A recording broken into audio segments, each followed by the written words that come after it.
दिल्ली में एक चमत्कार हुआ था। दिल्ली के लोगों ने एक ईमानदार सरकार बनाई। पहले दिल्ली में बिजली बहुत जाया करती थी। हम लोगों ने मेहनत करके 2-3 साल के अंदर सारा इंफ्रास्ट्रक्चर ठीक किया और दिल्ली के अंदर 24 घंटे बिजली आने लगी। अब कोई छोटी मोटी इधर उधर लोकल फॉल्ट की वजह से बिजली चली जाए तो चली जाए, नहीं तो अमूमन दिल्ली में अब 24 घंटे बिजली हर जगह आती है और दिल्ली में बिजली फ्री हो गई। हमने भ्रष्टाचार ख़त्म करके जो पैसे की लीकेज थी उसको रोक के खूब सरकारी पैसा बचाया और उस सरकारी पैसे से दिल्ली के लोगों को हमने सुविधा दी कि दिल्ली के लोगों को अब 24 घंटे बिजली मिलती है, फ्री बिजली मिलती है। ये केवल और केवल एक कट्टर ईमानदार सरकार की वजह से हुआ।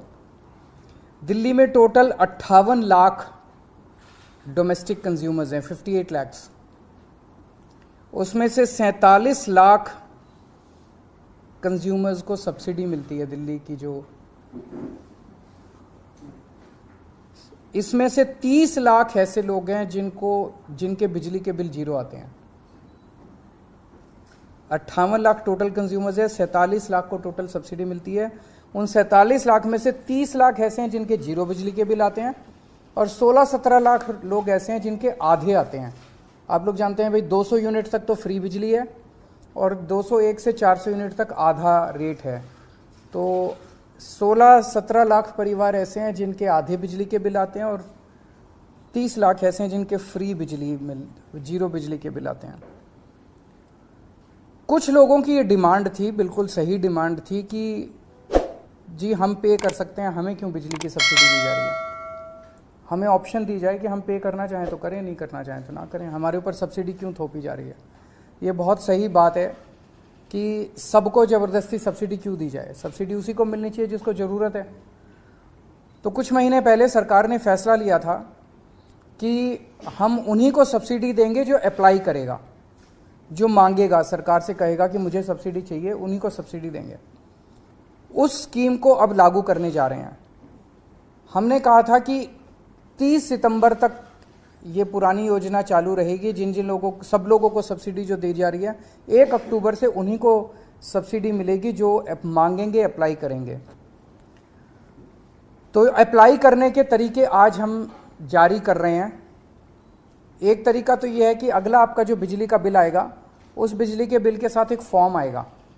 वो फॉर्म भर के आप अपने डेजिग्नेटेड कलेक्शन सेंटर, जहाँ पे आप बिजली के बिल जमा कराने जाते हो, वहीं पे आप वो फॉर्म भर के वहाँ जाके अपना फॉर्म जमा करा दो और आपको 1 अक्टूबर के बाद भी सब्सिडी जारी रहेगी। दूसरा तरीका इलेक्ट्रॉनिक। मैं आज एक नंबर जारी कर रहा हूँ। इस नंबर पे आप मिस कॉल मारो। मिस कॉल मार के आपके पास एक SMS आएगा। उस SMS पे एक लिंक आएगा, उस लिंक पे क्लिक कर दो। आपके व्हाट्सएप के ऊपर एक फॉर्म खुल जाएगा, वो फॉर्म भर के भेज दो, आप रजिस्टर हो गए।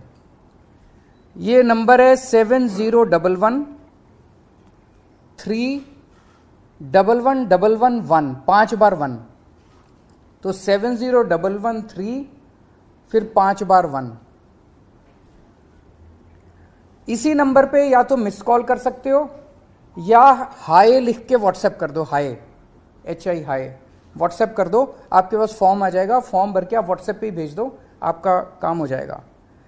और ऐसे लोग, कई लोग ऐसे हैं जिन्होंने अपने के नंबर जो होता है, जो बिजली का जो नंबर होता है, वो उसके साथ उन्होंने अटैच किया हुआ है, अपना रजिस्टर करवाया हुआ मोबाइल फ़ोन नंबर।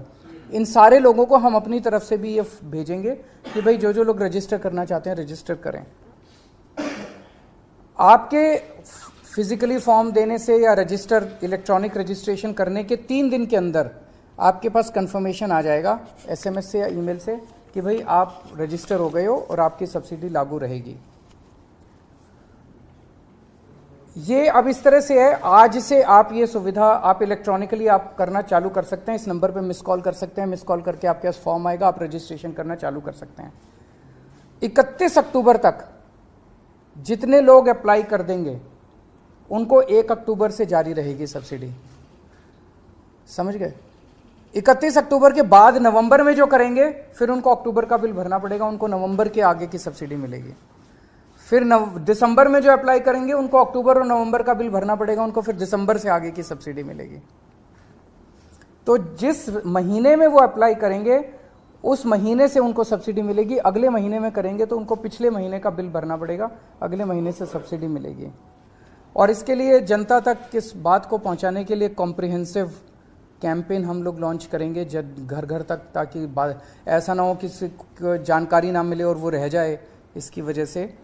और ये साल में एक बार किया करेंगे कि साल में एक बार हर आदमी को अप्लाई करके सब्सिडी मांगनी पड़ेगी। मान लो कोई कहता है कि अब मुझे सब्सिडी नहीं चाहिए, तो हर साल उसको एक मौका मिलेगा अपनी सब्सिडी विड्रॉ करने के लिए।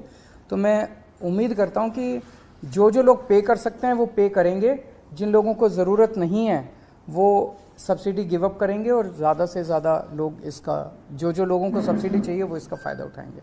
इस पर अगर कोई क्वेश्चन हैं तो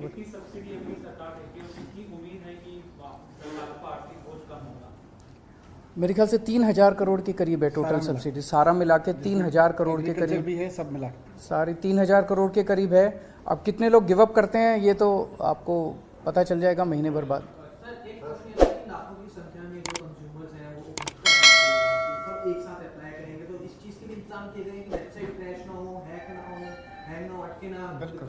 सारा इंतजाम 1 करोड़ के आसपास लोग एक साथ भी अप्लाई कर सकते हो कि 2 करोड़ के आसपास जनसंख्या दिल्ली की।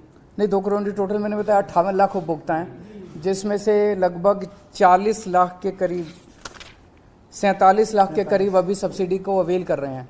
तो हम उम्मीद करते हैं जो अप्लाई करेंगे वो 47 से कम ही करेंगे। तो टेक्निकली हमने इस सिस्टम को रोबस्ट किया है, मैं उम्मीद करता हूँ कि क्रैश नहीं होना चाहिए।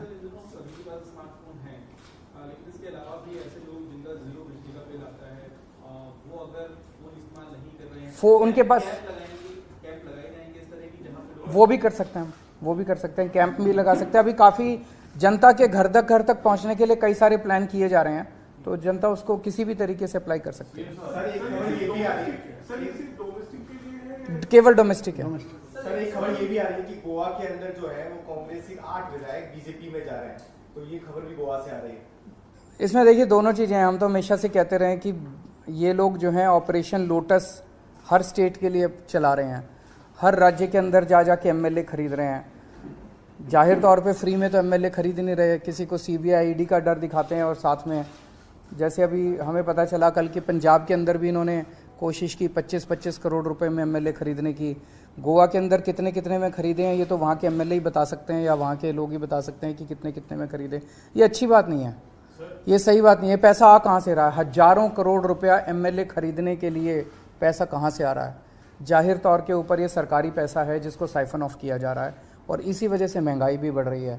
तो हम लोगों ने पहले भी आवाज़ उठाई थी कि महाराष्ट्र में इन्होंने यही किया, मध्य प्रदेश में यही किया, गोवा में अब दोबारा ये किया है, कर्नाटक में यही किया, आसाम में यही किया, अरुणाचल प्रदेश में यही किया, दिल्ली में इन्होंने कोशिश की, पंजाब में इन्होंने कोशिश की।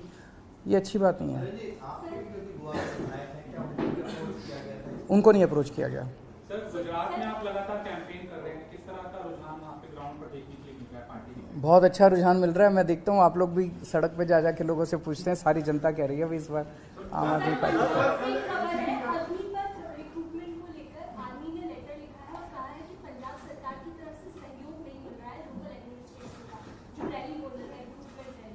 ऐसा होना नहीं चाहिए।